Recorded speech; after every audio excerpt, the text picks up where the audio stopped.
공무집행방해 사건을 상담하다 보면 의뢰인으로부터 가끔 이런 질문을 받을 때가 있습니다. 변호사님, 벌금 말고 집행유예를 받을 수는 없나요?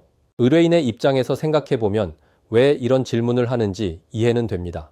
벌금은 형이 선고되면 해당 금액을 납부해야 하기 때문일 것입니다. 당장 생활비도 부족한 분이라면 벌금형이 결코 가볍게 느껴지지 않습니다. 그래서 차라리 벌금보다 돈 안 내는 집행유예가 더 낫다고 생각하게 되는 것입니다. 당장 현금 흐름만 보면 집행유예가 더 나아 보일 수 있습니다. 그러나 법적 손익과 앞으로의 인생, 진로까지 고민해 본다면 벌금형이 훨씬 가벼운 처벌인 것은 분명합니다. 벌금형은 말 그대로 일정한 금액을 납부하는 형벌입니다. 물론 전과가 남기 때문에 가볍게 볼 일은 아니지만 적어도 징역형은 아닙니다. 반면 집행유예는 처벌을 받지 않는다는 뜻이 아니라 법원이 징역형을 선고하되 일정 기간 그 집행만 미뤄주는 것입니다.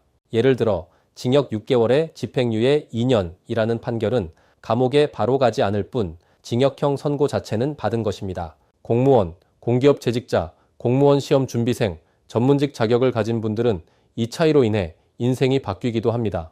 벌금형과 징역형의 집행유예는 신분상 불이익, 자격 제한, 임용 문제, 징계 문제에서 전혀 다르게 작용할 수 있습니다. 실제 의뢰인에게 벌금 납부가 당장의 생존 문제와 연결되는 경우도 있습니다. 하지만 벌금 납부가 어렵다고 해서 곧바로 더 무거운 징역형의 집행유예를 원하는 것은 위험합니다. 돈이 없는 문제는 벌금형이 확정된 이후에 납부 단계에서 풀어야 할 문제이지 형의 종류를 더 무겁게 바꿔서 해결할 문제가 아닙니다. 쉬운 예로 카드값이 부담된다고 해서 신용불량을 선택할 수는 없습니다. 당장 돈이 안 나가는 것처럼 보여도 나중에 감당해야 할 불이익이 더 커질 수 있습니다. 집행유예도 마찬가지입니다. 당장 벌금을 내지 않아도 그 대가로 징역형 전과라는 훨씬 무거운 결과를 안게 될 수 있습니다. 우선 자신의 사건을 단순히 돈의 문제로만 보기보다 내 사건이 벌금형으로 막을 수 있는 사건인지 아니면 집행유예 이상의 위험이 있는 사건인지부터